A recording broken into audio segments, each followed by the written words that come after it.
Presiden antusias sekali, mau kemana nih Pak Menteri? Saya bilang ke Senen aja, dan Senen rame sekali gitu. Tapi dalam keramaian itu terlihat tata atau manajemen yang dilakukan KAI sangat baik. Dan overall bahkan Pak Presiden menyampaikan manajemen mudik kali ini lebih baik dari tahun yang lalu.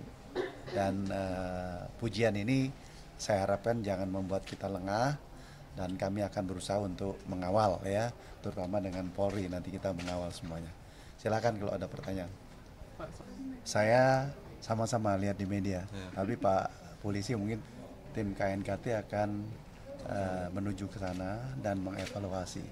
Jadi kalau dikatakan Terios, Grand Max ada masalah gitu, nanti dipikir kita menyalahkan satu merek atau membuat merek yang lain itu. Tapi overall dari kejadian itu kita prihatin itu terjadi. Tentu ini kita tidak inginkan ya. Tapi justru kita mengambil makna apa yang terjadi dan message kepada semua yang mudik harus hati-hati, taat yang apa yang diarahkan. Kalau namanya kontraflow ya di situ aja, jangan belok kanan belok kiri gitu ya, itu bahaya memang. Kontraflow itu memang ada sedikit resiko lah gitu ya. Kalau dia jalan penuh, kalau yang ini melanggar ya bukan salah dia, tapi kalau dia belok ke kanan dan dia masuk ke jalurnya yang kontra, nah ini masalah. Jadi saya pikir ini musibah ya, kita nggak saling menyalahkan, justru kita mengambil maknanya bagaimana ke depan kita membuat lebih baik. Dilengkapi ya Pak ya. Apakah kontraflow, apakah one way, tidak ada yang salah ya.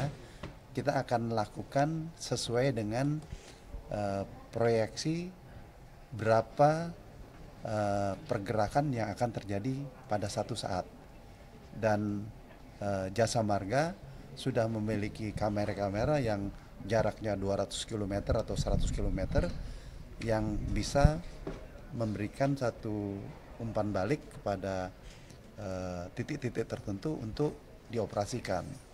Dan kejadian itu tidak membuat kontraflow dan one way itu berubah, karena one way dan kontraflow sebenarnya sudah jauh hari kita udah diskusikan dengan polisi, hari-harinya udah tertentu gitu.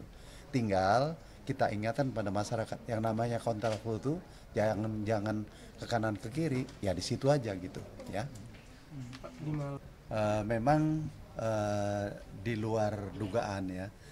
Kalau di Cipali itu biasanya 3-4%. Nah kemarin itu lebih dari 12%, bahkan 23% di waktu tertentu.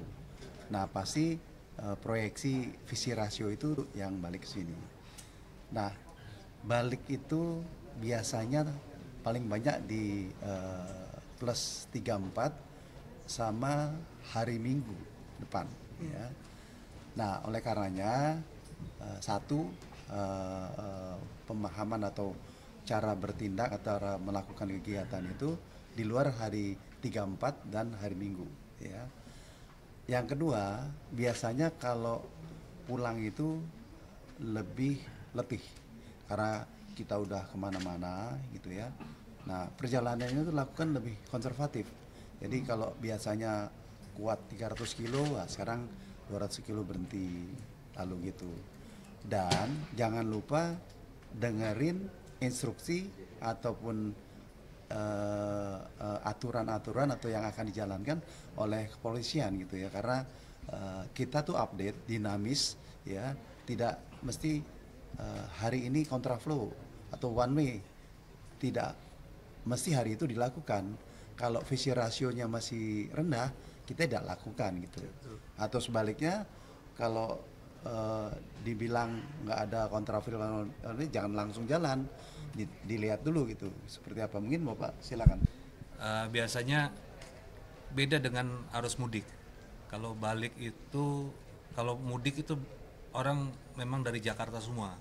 Tetapi kalau balik itu ada yang dari Surabaya, dari Jawa Tengahnya juga bermacam-macam, sehingga nanti titik kumpulnya mungkin banyaknya nanti di pas kita di Kali Kangkung ya, tollgate Kali Kangkung yang nanti akan kita lihat apakah per jamnya berapa, nanti baru dari situ kita akan melihat situasi apakah harus dilakukan one way atau kontraflow. Nah sementara memang kita melihat nanti pada saat puncaknya, pada saat mungkin hari Jumat malam atau Sabtu malam Minggu itu menjadi puncaknya, kemudian juga di mungkin Minggu paginya akan terjadi peningkatan. Nah itu akan kita lakukan one way. Memang berbeda antara mekanisme one way dengan kontraflow. Kalau kontraflow masih ada satu lajur yang digunakan untuk yang berlawanan arah, itu yang menjadi mungkin agak sedikit berbahaya. Tapi kalau one way memang kita lakukan pembersihan semuanya, mulai dari rest area kita bersihkan semuanya, takutnya masih ada tersisa-sisa yang dari jalur berlawanan. Nah itu yang kita bersihkan semuanya, sehingga ketika kita lakukan one way itu lebih aman terjadi pembersihan terhadap satu arah tersebut. Jadi seperti yang kita diskusikan tadi, satu, jalur yang disediakan itu pas dengan kebutuhan.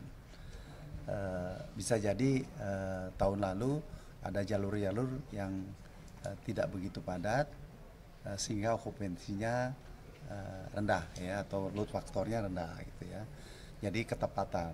Yang kedua, memang ada extra flight yang diminta oleh para operator 2000 lebih ya.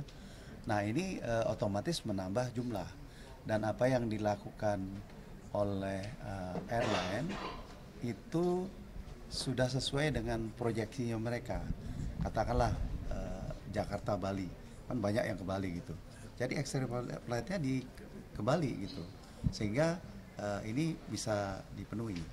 Nah yang ketiga yang seperti saya sampaikan tadi, semua bandara baik yang dikelola API maupun dikelola Kementerian Perhubungan harus melayani pergerakan di luar waktu operasi biasanya mereka. Ya makanya saya sebut tadi Tarakan ya. Tarakan tuh biasanya jam 6 tutup ya. Tapi karena kita harapan dia bisa balik ke sini setelah jam 6, jam 7 balik sini, mereka harus buka. Jadi Tarakan tuh lengkap tapi memang tidak penuh pergerakan. Nah, sehingga rotasi pesawat yang tadinya cuman 4 atau 5 kali pergerakan jadi 6 kali pergerakan, jadi meningkat. Nah mudik juga demikian. Kalau balik ini mungkin lebih krusial karena titik-titiknya tuh lebih ketat ya dibandingkan mudik ya. Jadi kita lebih justru lebih waspada melakukannya. Oke? Titik kemacetannya ada yang beda nggak Pak? Dia harus mudik titik. Cuman Merak mungkin atau Bangkahuni itu relatif tidak terlalu krusial karena ada panjang yang besar, dan saya akan lakukan itu, dan juga ada BBJ. Saya pikir yang krusial itu di Cipali nanti. Cipali betul. Ya, di situ karena orang-orang bayangin dari Surabaya, dari Solo, dari Jogja, dari sana gitu kan, udah capek sampai sana, udah 6 jam perjalanan, parkir. Rest area, pengalaman kita pulang itu krusial ya.